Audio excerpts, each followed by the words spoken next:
Hi, my name is Rita. You're so welcome to the Mindspace podcast. We're so glad to have you. Today we have our guest, and I'll let him introduce himself and tell us a bit about himself. Sure. Yeah. My name is Joel Bellinson. Mm-hmm. I'm not a board certified anything in psychology. Mm-hmm. I do have a background in molecular biology and bioinformatics. I pioneered a lot of the technologies that we all recently learned about with COVID in terms of PCR and RNA, and Wow. my company was the first to assemble and annotate the human genome. And that company is my linkage to Uganda because the chief engineer was a Ugandan, Wow. Edward Chiruta. That's good. So, Yeah. So today our topic is genetics and epigenetics. How do they correlate with mental health vis-a-vis mental illness? Yeah. So how do you think the link comes about? How do the genetics and epigenetics correlate with well, I think mental we health? need to first talk about this question of mental illness. Yeah, What is is it? mental health? What is health? What is normal? What is abnormal? Because we're all pretty unique, right? And everybody's a little crazy in their own special way. That's true. So, however we define that, I don't know. But I mean, we have extreme examples of neuroatypical, let's say. Let's not demonize it, but people who are neuroatypical. We know that sometimes conditions manifest at certain stages of life.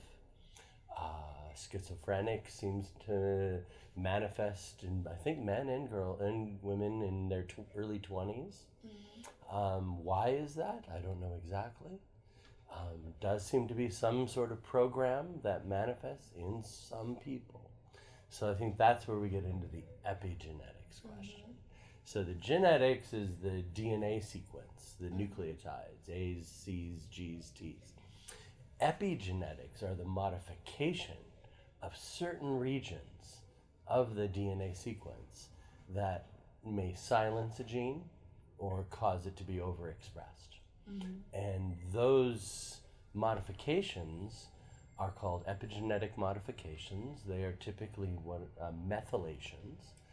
And it's somehow someone's experience in their life, whatever it may be.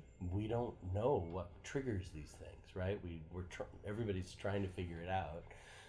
What triggers an epigenetic modification to lead to a gene getting deactivated or hyperactivated? Could be trauma that somehow is leading to a methylation of a base. Do we know exactly where? Yes. They can now identify which parts of the genes can get methylated. Do we know why? No. So somebody's born with these genes. They're born with a predisposition. It doesn't mean it manifests. If something happens, it may lead to it being manifested. That's true.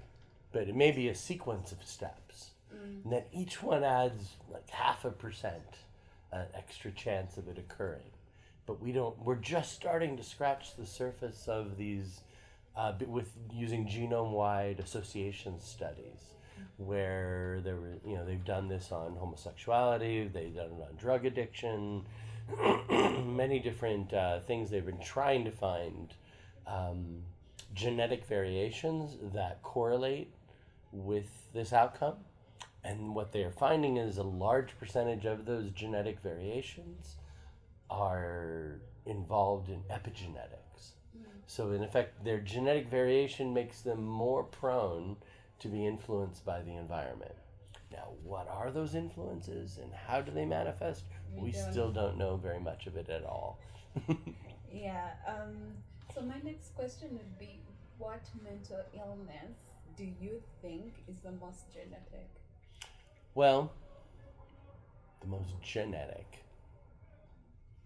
See, I tend to think a lot of them are epigenetic, right? Things from autism, I think that's likely to be epigenetic. One of the theorists on the subject is an associate of mine, Dr. Baron Cohen at Cambridge University. His theory is that the autistic brain is a hypermasculine brain. And by masculine, he means that the connection between the two parts of the brain, the right and the left, is narrower. Women have a much broader corpus callosum that connects the right and left. Men have a narrower one, and people who are autistic have even narrower connectivity between the two halves of their brain. And maybe that is what is manifesting as that condition. Now, Dr. Baron Cohen's theory is that this may be influenced somehow by testosterone levels in the uterus. And so whether a boy or a girl, they each have hormones that are being expressed when they're embryos. And the mother's body is also doing things, and she's living through life and her traumas and experiences. So all of that combined can be leading to these predispositions manifesting.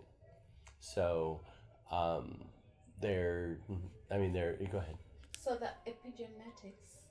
the epigenetics affect a fetus while it's still in the womb through the mother? Of course. The womb is an environment, right? And so basically we're being marinated inside of our mothers in chemicals, and the chemicals that her body's producing are in response to her moods, her life experience, things going on in her. It's changing her chemistry, and that chemistry is impacting the fetus, and the fetus has its epigenetic predispositions, methylation sites, and it could be that genes are getting methylated even in the prenatal state. So is this why maybe some babies are born addicted to meth, heroin, cocaine? Yeah, it's possible that the mother's addiction is an addict. Yeah, so it would be possibly that it's sensitizing or desensitizing the embryo's brain to these chemicals. So it actually would need to have more of them to feel something, because it's already been exposed to them through the mother. And so now when this is a grown-up human being, their body was conditioned before they were even born to whatever, to respond to, the maybe alcohol consumption or opiates or whatever they are, can be impacted. And it might not even be something so, illegal. I mean, it could just be even mother eating a lot of soy. Maybe effeminate makes an embryo more effeminate, right? Because soy has a lot of estrogen in it. And so estrogen could be impacting the fetus inside the mother and developing in whatever ways that estrogen might trigger. In regards to the mental illnesses that we see run throughout the families, how best would you advise families to respond? Like if depression has run in my family, how best can these families prepare for the offsprings that are yet to come? Is that something that they can do chemically, or they just wait and then? Well, you'll see. I mean, people who are depressed. I mean, it's not only genetics, right? Yeah, that's just a piece of the puzzle. Yeah. I think generations, when people are born in their country's cycle, because every country has a cycle of genocide and civil war, and then recovery, and then the post-war baby boomers come of age, like it's happening in Uganda now. The children born after the 80s are now, coming of age, and there's kind of a youth rebellion against the adults. We had the same thing in America in the 1960s and 70s. So people born at different points are going to be shaped by their early childhood and whether or not it's an opening environment. I was born in that time of awakening, so I grew up in a more free environment. Now, freedom itself can cause mental illness, by the way. There have been numerous philosophers that have spoken about how having too many choices can make people go very crazy because they don't know what to do. They get paralyzed, and there's a fear of missing out, that whatever choice they made, they missed out on something else. So ironically, giving people too many choices can eventually lead to a lot of emotional challenges. So you would not have expected that, right? Because it sounds, freedom is a great thing. Yeah, it So is. why would people growing up under freedom have more neurosis? But this, there have been, I'm not going to quote the names of these philosophers, but various philosophers have talked about that one of the things that can really lead to high degrees of anxiety and depression is too many choices. Now, would we have expected that? Of course not, because we all want to make for our children as many choices as possible, right? But we don't think about that everything we do as a there's a shadow to everything, to every light, right? Nothing comes without some other, a blessing always comes with a curse. So that's just life. And so maybe people who are born during a civil war and an economic collapse, well, and their parents have told them to just be quiet and follow the rules and don't get us in trouble, right? And those people may grow up also, in some way mentally stunted, but at the same time, maybe it makes them tougher, makes them more resilient, because sometimes you need the storms to blow the trees to make the tree stronger. So, like I said, there's a blessing and a curse with everything. So, what blessing and curse came with COVID-19 in regards to mental health? Illness and mental health? Well, we all know that worldwide, we see it certainly in Uganda, but we know worldwide everybody's a little bit on edge, at the very least. They have trouble being in rooms with each other. Even if they're not scared of disease, they're just used to being by themselves. And so there's been a lot of people have been changed by that. Now, maybe some people have learned to be comfortable being alone. Maybe they've learned to love themselves because it really wasn't possible to connect with people.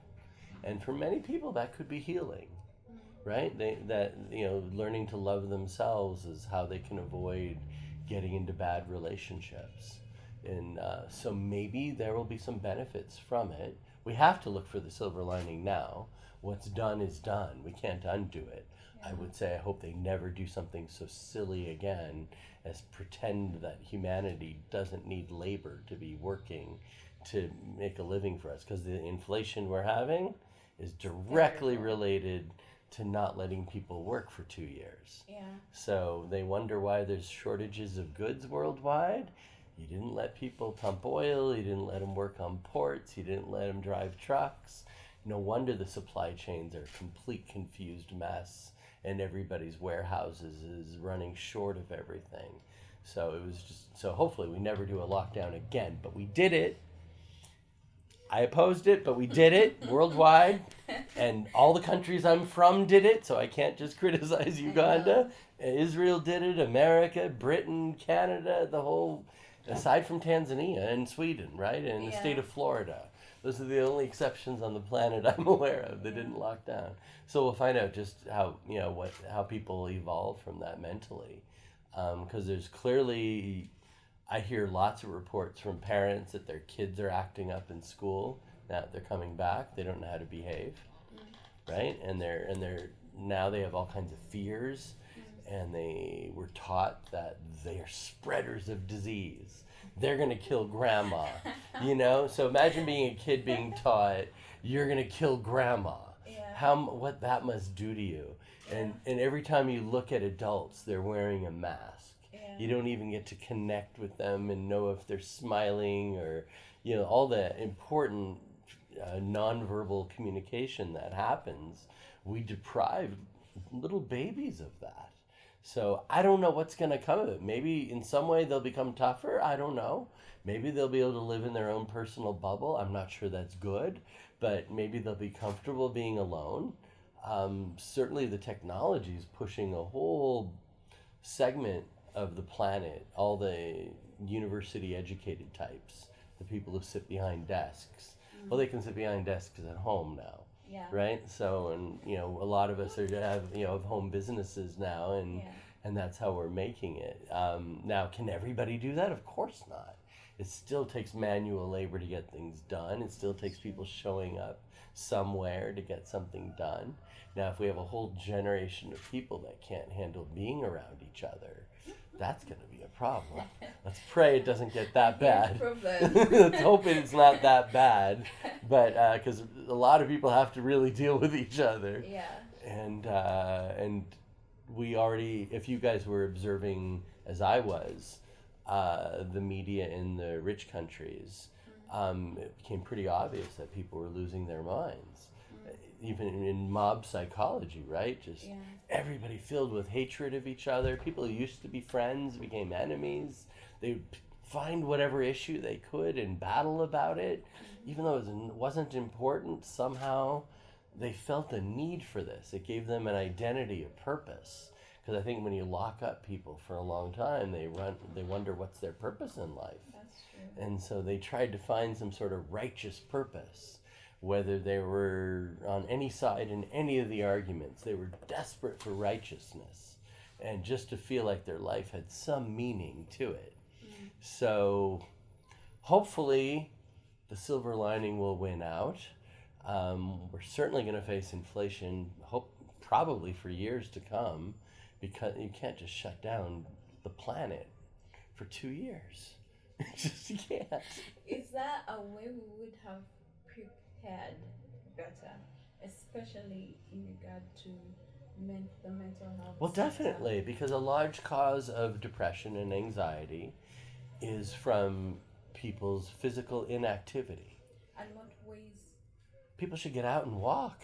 Get out and walk and do exercises, push-ups, sit-ups, whatever. Get active. There have been recent studies have come out that show that intense exercise, just a few times a week, is much more effective than antidepressant medication. So we're almost getting ourselves mentally ill from being lazy and sitting around and getting hypnotized by scary news stories and being shown things going on around all over the planet.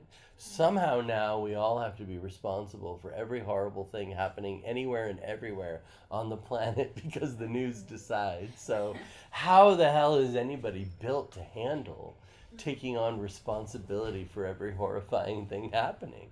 It's just impossible. And we've put that burden on ourselves. And we'll see what happens, you know? I would like this to take a more personal angle. What things do you do as a person for your mental health that keep you going? And well, walking is really important to me. Yeah. Walking and greeting people as I walk. Wow. And I enjoy greeting everybody, and because when I do it here and I'm greeting them in their local languages, I usually try to guess which tribe people are from. It's kind of one of my little games I play with myself to see if I can figure it out. And then I love making everybody smile. So that makes me grounded. I feel like I'm part of my community. I walk through my community, I greet everybody, I ask how they're doing, I stop and talk to some people. I think that's very healthy. I think getting to know your neighbors is super healthy. Exercise, as I said, in every way. You know, I've lost a lot of weight. I've lost 40 kilograms in the last 8 months. So I need to lose 5. Well, I can tell you how to do it, but you may not like what you have to do. It's just it's all about delayed gratification. So that's one of our big problems in general with mental health. We want everything and we want it all now. Want it quick. And don't want to have to do the work. Easy. And we want it easy. We want zero uncertainty. We want success guaranteed, and we want it now. And it's like that's just not how life works. So I apologize for whatever role I played in causing this sickness to sweet planet Earth that's emanated from the state of California, where I'm from both Hollywood and Silicon Valley. I'll take whatever share of the blame that I should for helping to spread this illness that people should be able to become super successful immediately without doing any work, because we faked it. We faked it. My generation purposefully to outsmart each other would act like we weren't doing any work. And so the whole game was to pretend to be a slacker while you were secretly studying your ass off, or working 20 hours a day with your day job and your night job writing software. And we made it seem like we were succeeding without trying, right? And that's how the media reported it to the world. And then there's a whole generation that's still trying to chase after that. And they don't realize that for every Mark Zuckerberg, there's 9,999 guys that are close to the loony bin now. Yeah. So, because they gave it their all and they failed. Yeah. And they feel like losers because they failed to be Mark Zuckerberg. And that's done a lot of damage, right? I was talking about this earlier with everybody, this Hollywood celebrity pursuit. Yeah. I mean, I have personally watched that. I grew up in it. I'm Jewish, right? So my friends at summer camp, their dads were screenwriters, directors, producers, and you just get to see, first of all, how improbable it is for anybody to make it, right? I mean, they'll tell you, we get like 10,000 scripts a month. And it's like, because I've had Ugandans ask me, look, there's great Ugandan stories. Can you bring Hollywood producers to film it here? Or we got the crew even. Can they just come and help make it happen? And I've gone down the road and talked to a number of my friends there. And they go, what are they bringing to the table? And I go, well, they got skills and they got scripts. And they go like, we're not short on skills and we're not short on scripts. We're not short on actors. We got everybody waiting tables or prostituting or whatever they have to do so they can make it in Hollywood. Yeah. So they just have, like I said, it's probably a 10,000 to 1 odds of, in that game. Similarly, I think with high tech. But no one tells people that the odds of success are so low.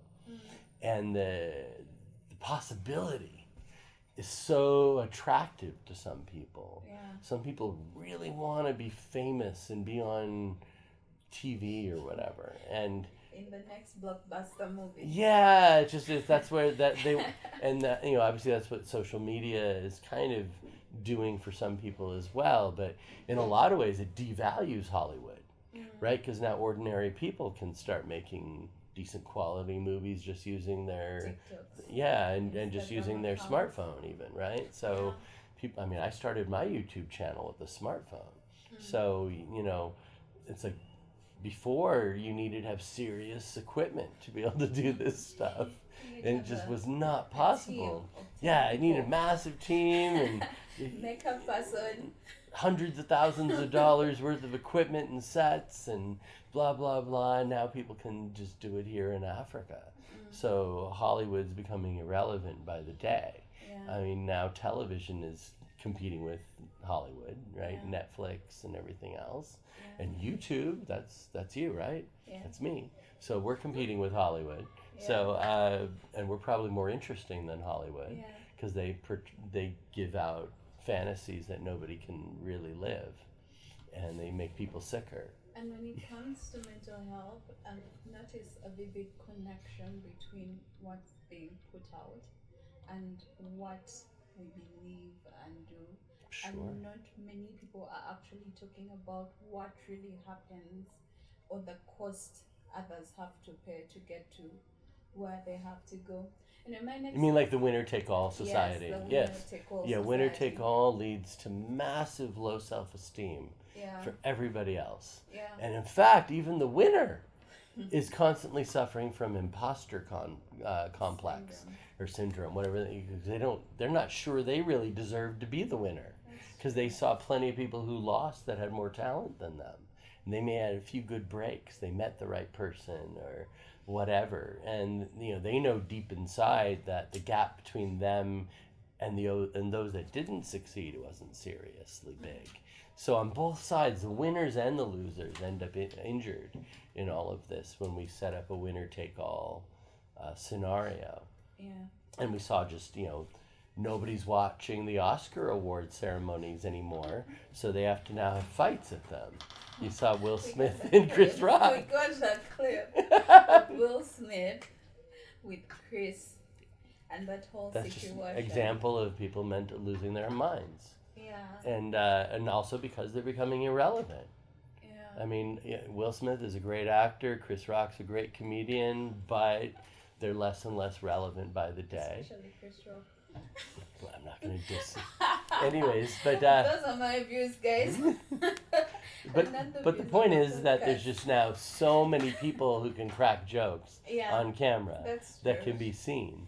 And so these guys, their incredible skill. I'm not going to take anything away from the skills that they have honed, their ability to memorize lines and repeat scenes over and over again to get the right emotional emphasis and the right timing. I mean, they're athletes, right? And they have Yeah, trained themselves to be performers. yeah, And hats off to them. There's nothing anyone can say to take away from Will that's Smith's true. amazing talent at his craft. But in the end, people are paying attention to a lot of other things besides movies and music. Now they're watching video, playing video games. And video games are like way bigger than music and movies. On the topic, since we've gone to have the conversation about Will Smith, I'm very interested in the topic of emotional abuse and it not really being recognized in Africa as a form of abuse, and yet it leaves deep scars and deep wounds. Yeah, so what's your view on emotional abuse? I'll start with the part that no one wants to talk about, Yeah, how men are the victims of it in yes, almost half of the cases. yes, And they're too afraid to admit it because they're seen as weak if yeah, they say anything. But the reality is, we all know this is true. Men tend, these are averages, these are stereotypes, I confess, but men tend to be physically more powerful yeah, and women are much more psychologically powerful. And their ability to say even just a few words to destroy a man's self-esteem is immense. And it can leave just a deep, deep scar in every aspect of their being. And there will be no mark.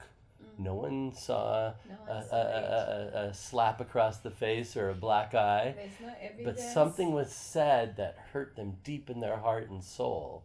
Yeah, And so I think we'll only really be able to deal with this emotional abuse question once we desexualize it. yeah, Instead of portraying men as always the abusers and women always as the the victims, victim. and acknowledge in relationships people are stabbing each other emotionally Yeah, all the time. yeah, And they may not lay a hand on each other. yeah, They may never hit each other, but they've done psychological damage. So I would say a good place to start is for us to acknowledge that men are also domestically abused, and boys are even abused. yeah, And we don't talk about these things because it's seen as weak to admit that you've gone through some form of abuse. I actually think that people coming forward and allowing themselves to be vulnerable is one of the strongest moves you can make. When yeah, you disclose a vulnerability, you're basically saying, "Hey, I know where I'm weak, yeah, and I'm dealing with it." yeah, And it's like, and I cannot be embarrassed or humiliated because of it, because I know it exists and I'm working on it. So I encourage everybody who has their issues to let themselves be naked about it. It's a type of strength that they'll get from owning up to their weaknesses. yeah, I mean, because I used to be a bodybuilder too, and right, and you'd have to face where you were sore, and you'd have to go, all right, that muscle's really underdeveloped, I'm gonna have to work on it. And it's usually you're asymmetric, one side's better than the other, and you have to like get both of them synchronized to get them back. And you can't reach that level of symmetry and perfection, or whatever you want to call it, fitness actually, unless you acknowledge your weaknesses, because otherwise you'll keep on getting injured. that's So you have to work on your vulnerability so that you can minimize your injuries and build up to be the best you that you can be. Yeah, on the issue of emotional abuse, I then have my next question. Do you think narcissism is an actual disorder, or do you think it's an excuse that people have had to fall back on?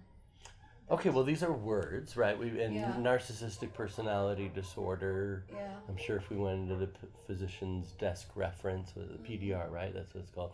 You would look it up and you'd find out how the different ways that narcissistic personality disorder manifests. Sometimes it's you would not expect it.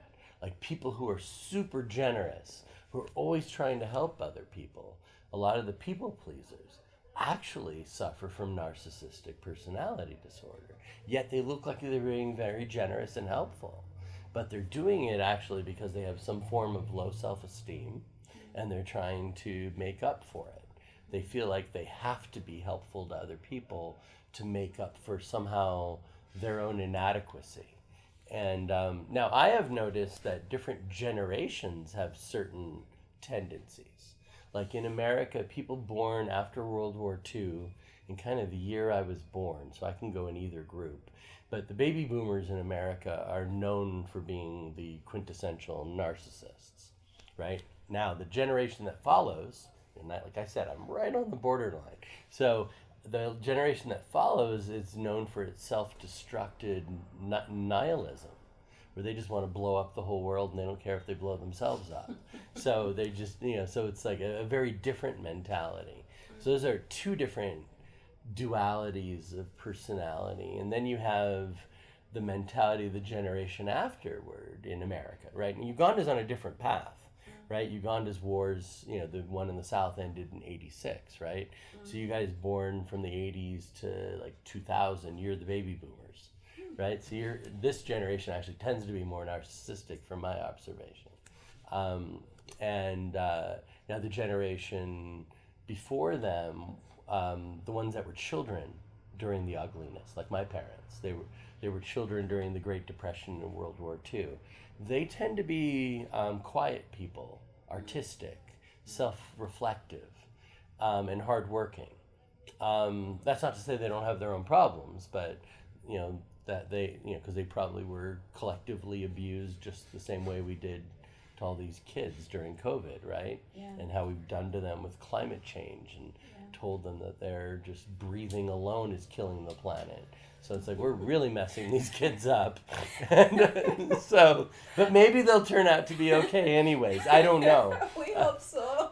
And then, and then the other type of generational archetype are the heroes, right? And they want to, there's a form of narcissism in it, but also a form of, willingness to just die, right? They're willing to sacrifice themselves for society. They just want to be somehow recognized for their sacrifice, for their bravery.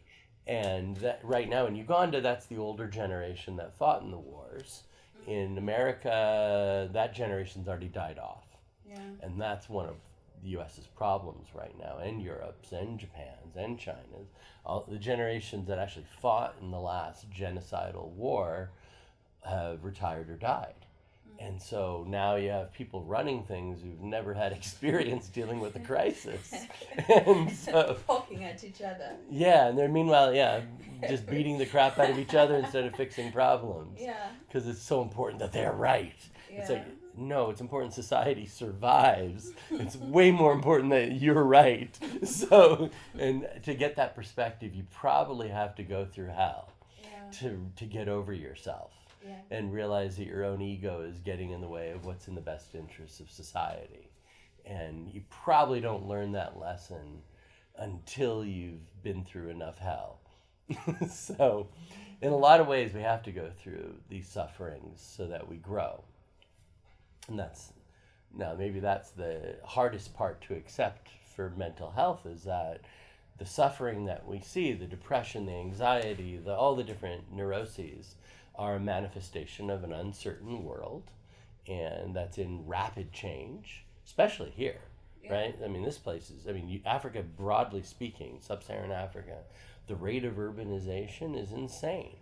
I mean, it's urbanizing 10 times faster than London did, right? So they've collapsed 500 years into 50, in the urbanization of Lagos, if you compared it to the urbanization of London. So that's what's going on here. So Africans are experiencing history compressed, tenfold. So when you are, come from a village, from a culture to a town or a city, and now you're trying to figure out what do you do, how do you fit into all this? It's like you have to go through that rapid a change, and they have to compete globally, right? And so they have to compete against some of the best trained people in the world, and they just came from nothing. It's just so unfair. And I don't know what to do about it, but it is what How's it is. It's going to affect your mental health? You're going to feel super low self-esteem, and the ones that are successful are going to drive around overly large Range Rovers to cover up for their low self-esteem. So,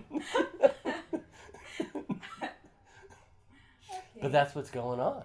And I mean, people are, I mean, capitalism's been hard enough for Americans to deal with, and Brits and French and everybody else. But here, to go from a primarily subsistence agriculture society to be on this, internet fueled, capitalism now, where everything is happening at the speed of thought, that's a very different way to live, right? And so I already see some people expecting that they should be like whatever the next Kim Kardashian or the next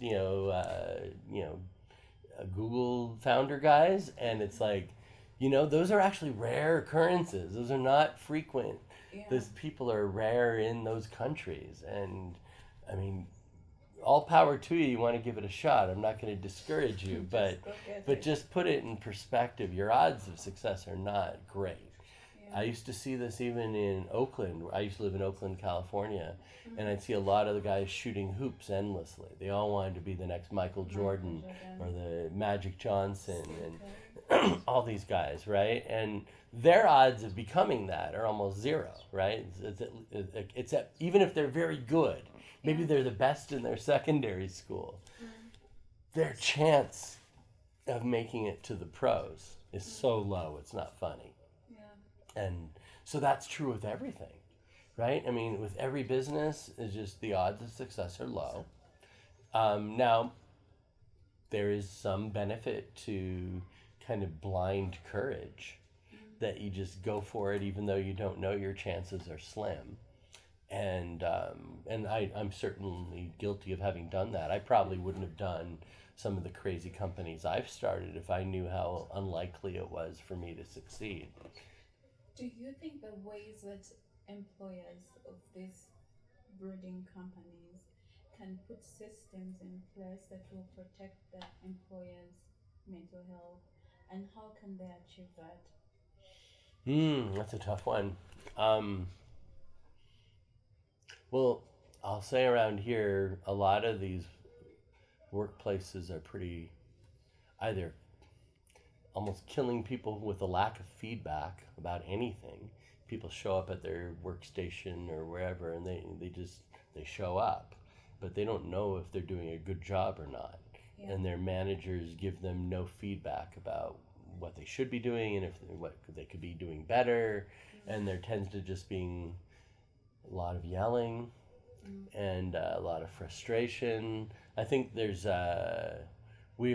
we have a long way to go to develop our management skills, period.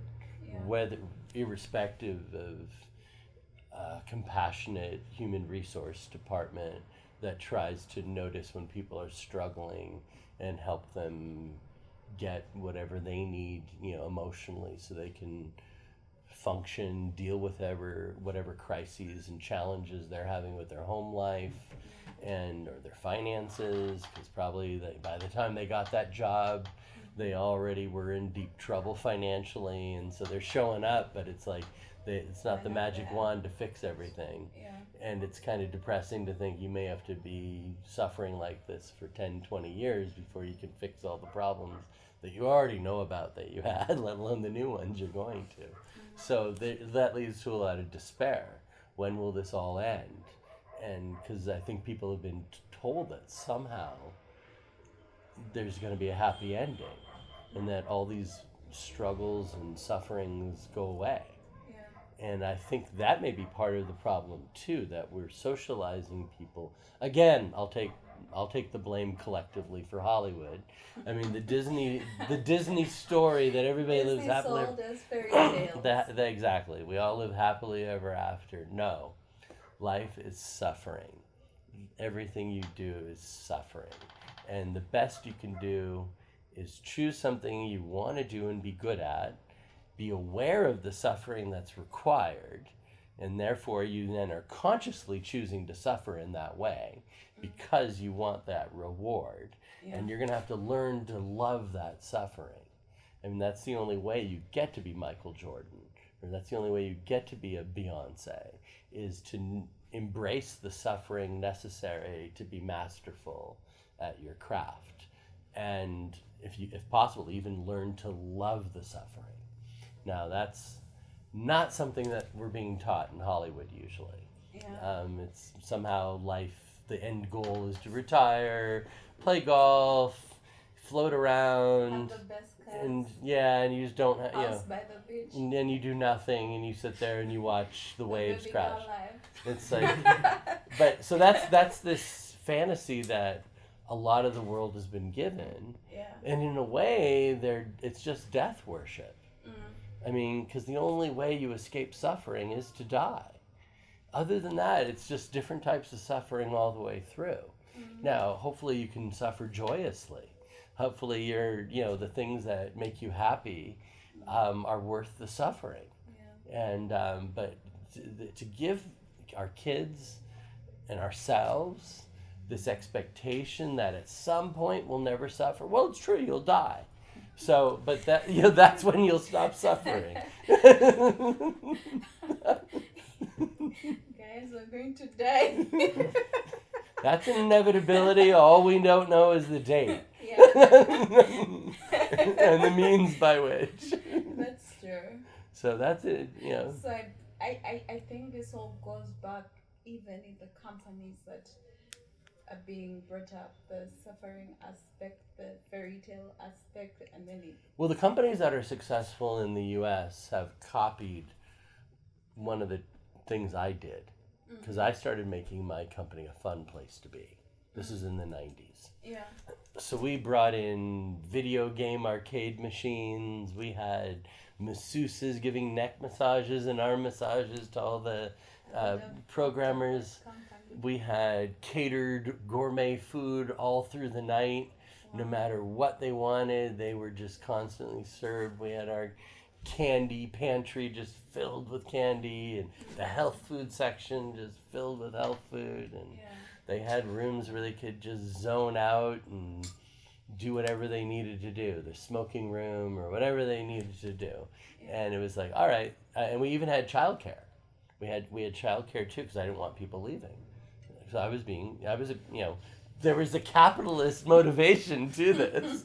I wanted the workers to stay and work longer. And the more fun and the more of a family that work felt like, the more hours they would put in. Now that's become widespread across America. My main venture investors copied it. They immediately applied it to Google and all these other companies. Because at first they hated it. The investors, why are you wasting all this money on masseuses and counselors and babysitting and video games and blah, blah, blah. I go, well, because it makes people want to be here. And so then one of our investors dropped by our offices like at 2 a.m. on a Saturday night. He had gone to see the opera in San Francisco, and he went by the offices. And he said, and he was reporting this at the next board meeting, and he had been the loudest one criticizing what I was doing and made us stop because I was wasting money on all this stuff, that was fun. And he said, guys, I saw that there were 50 people working at this company at 2 a.m. on a Saturday night. And he says, whatever you guys are doing, I take back everything I said. Spend whatever you think is necessary. If you want to spend double, triple, I approve. I'm going to do this at all my other companies. What I saw is amazing. You have such dedication of brilliant people, and they were all alert, and they explained to me what they were working on. And he's like, you have done something amazing here, and I apologize for challenging you. But now corporate America has become like the most sinister version of myself. Right? They're like purposefully making work into a cult, right? And so, the CEO becomes the cult leader. And, and whatever mission the company is on is what everybody's fanatically committed to. And they lose their family and their relationships because they're spending all their time at work. So I realized that I'll take responsibility. part of getting older in life is rebelling against your younger rebel self. So Joel versus Joel. Yeah, that makes sense. I hope the older Joel is winning. I don't know. I keep on discovering mistakes that I made that have gotten out of control. Yeah. So, I mean, with mental health, I think first and foremost is to get people physically active. Yeah. So I think that the number one lowest cost, easiest thing to implement is to get people physically active. Yeah. So what I did with my company, again, this is Pangea. We're the ones that did the human genome. We used to take department meetings as walkings. We would walk around Lake Merritt in Oakland. Someone would carry a whiteboard or a roll of butcher paper and the pens, and we would find some place to finally stop, and everybody'd sit on the grass. We'd set up an easel and the whiteboard, and we'd have departmental meetings. So we'd mix together exercise with a walking meeting. So people were getting fresh air, they're getting exercise, and just being around greenery and water. They've shown that's really good for people's mental health. So I think that's the quickest and easiest thing any and all companies in Uganda can do immediately is have walking meetings or and let people get out in nature and I think that would help a lot of people. Have you been to the Great Outdoors?